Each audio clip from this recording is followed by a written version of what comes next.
You found it. Your home for the best content on your favorite team, the Fighting Tigers of LSU.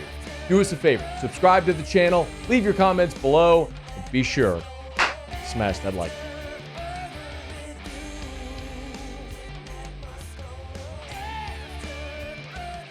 Tigers are back on the practice field on Thursday. Media was allowed access. We got to watch about an hour and a half, and then afterwards got to speak to LSU OC Mike Denbrock. So we'll get into your camp report here. Of note, I guess kind of where we start, some of the big noteworthy items. Number one, Tigers were in full pads for the first time today. So we got to see LSU with some full contact drills, still mostly thudding when they go into team periods, not tackling to the ground, which is obviously a smart reason. I don't think I need to explain why. But on the personnel side, Brian Thomas was back today. Greg Brooks was back today. Josh Williams was there with a helmet on, jersey, no pads. So kind of doing some walkthrough stuff, mostly just standing and observing while he was out there. But LSU went through a full-on workout, and they're in their first full week here of fall camp. Again, the first full pad workout so far of fall camp for the Tigers. Let me run through some of the drills and what we saw. But if I were to have one big takeaway from the day, for the first time in fall camp, the defense had the upper hand over the offense.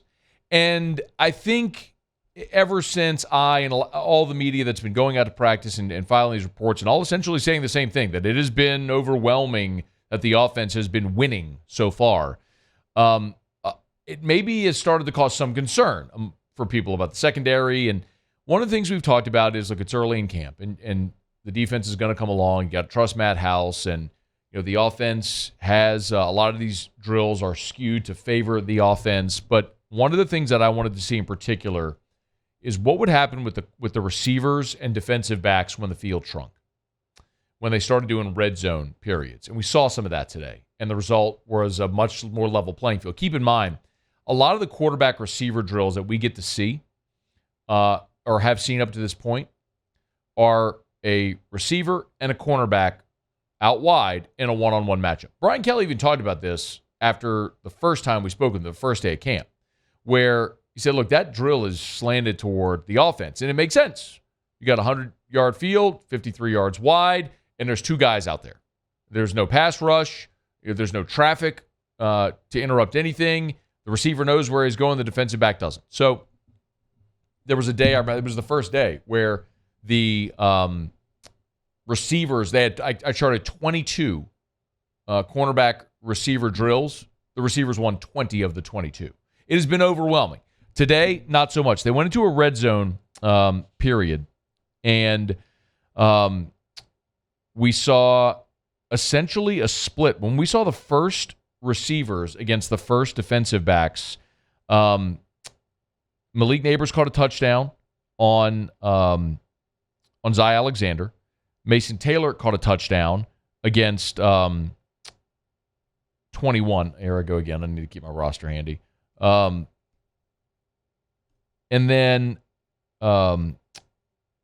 it was Andre Sam who had a pass breakup against just give me a second. Let me pull up my freaking roster. I'm sorry. I chart. I do this every day. Don't worry about it. I got it. I chart numbers, and I need to start writing names because I'm still not there yet. So I'll get there. My apologies. So it was Mason Taylor who had a win against Ryan Yates, who was playing safety. And then Andre Sam had a win against Kyron Lacey. Nuss threw both of those balls. So basically, Jaden went 2 reps, Nuss went 2 reps. Jaden went 2 reps, Nuss went 2 reps. Zy Alexander had a win against Malik Neighbors. That was with Jaden. And we saw Javen Toviano. I'm sorry, it was Kamorian Pimpton caught a touchdown on Javen Toviano on a ball from Jaden Daniels. He high-pointed. It was a beautiful play. They did give Ricky Collins some reps. He threw a touchdown pass to Javen Nicholas. He threw it, and then actually Ricky Collins, the offense scored a touchdown on all 3 of Ricky Collins' reps. So maybe there's something to say is when you get to the bottom of the receiving core and the bottom of the defensive backs, yeah, you're going to slant pretty heavily. But the starters, the guys that were part of the rotation, did really, really well today. Also of note, we are starting to see Mac Markway get a lot more plays. As a matter of fact, Mike Denbrock noted today that Mac Markway has been the most impressive of the freshman tight ends. So sometimes it's interesting how we see things through what prism and then how the coaches are seeing it, because what they see may be dramatically different. We saw they split into teams or into position groups, came back and did more red zone 7-on-7. Jaden Daniels threw an interception, a ball that was tipped by Deuce Chestnut and intercepted by Sage Ryan. Garrett Nussmeier was intercepted by West Weeks. The 2 plays of the period were a touchdown from Jaden Daniels to Malik Neighbors when Malik made a diving touchdown grab in the back of the end zone. Beautiful reception.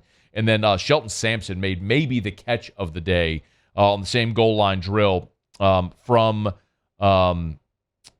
was from Jaden. He caught the touchdown on Harold Perkins right at the goal line, full extension, like parallel to the ground, fingertip catch. Beautiful catch by Shelton Sampson. So it was a day that was certainly far more competitive. When they went into 11-on-11 and they went into full team drills, we got to watch the 1s, and then they sort of shoot us out of there as the 2s were starting to go because they were getting us set up for Mike Denbrock. So I charted the 7 plays that the first offense ran in 11-on-11. By the way, there was no Charles Turner there whenever they ran the 11-on-11. Marlon Martinez ran first team center. Turner was sort of in and out today. It was a little bit of a weird day for him. The first play, Jaden Daniels was pressured, scrambled. Second play was a handoff to Noah Kane, who ran first team running back. Really nice tackle by Sage Ryan for no gain. Jaden Daniels scrambled up the middle. Nice tackle by Omar Spates for little gain.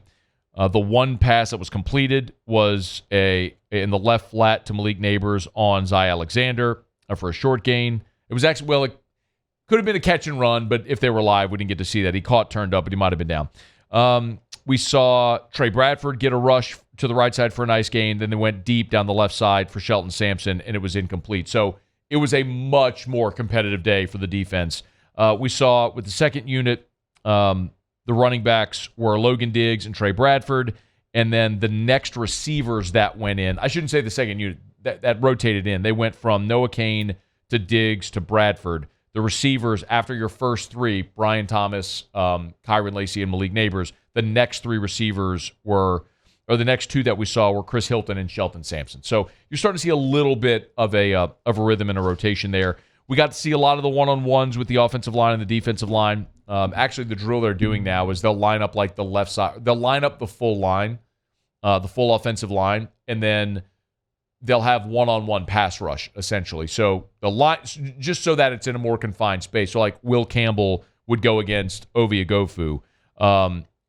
Garrett Dellinger was going against Mekhi Wingo. So it was a one-on-one, but just picture like the 5 linemen standing there, and then only 1 lineman is going against his corresponding defensive lineman at a time. And this was pretty evenly split. The biggest wow was a really nice win for Deshaun Womack over Zalance Hurd, where he moved inside of him, and left him in his and sort of dusted him. But then Hurd had a really nice rep against Savion Jones, who's been fantastic this camp as well. Emory Jones had a really nice recovery where it looked like Braden Swinson was going to have him beat. He recovered.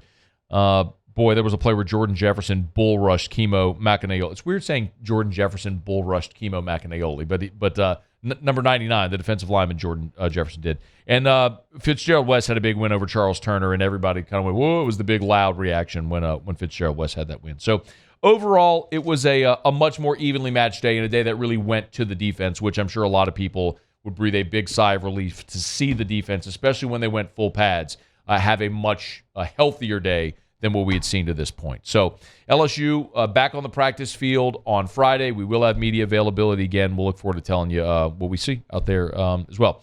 If you have questions about camp or players, positions, anything of interest, I tell you all the time, shoot me a note. You can email me, tweet me, text me, all that sort of stuff. Let me know if there's someone or something you'd like me to keep an eye on. I'm happy to share whatever notes I can, whatever you're looking for, because like we say, we are your eyes and ears when we get this access. So let me know what you'd like to see if there's something I'm not talking about. By the way, they did have one other thing. There was another very long special teams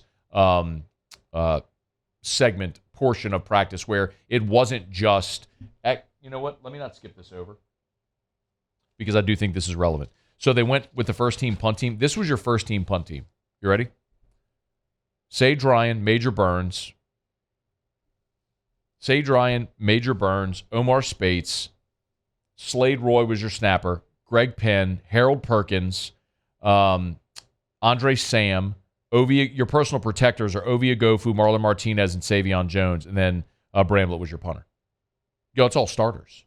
It's like all starters that are on the punt team. Like they are very clearly emphasizing special teams in a very, very clear and real way, in a way that they did not do a year ago. Everyone recognized that was a place where they were weak and terrible, and the way they lined it up today was a whole bunch of starters on special teams. So we'll keep an eye on that. Hey, thanks so much for watching.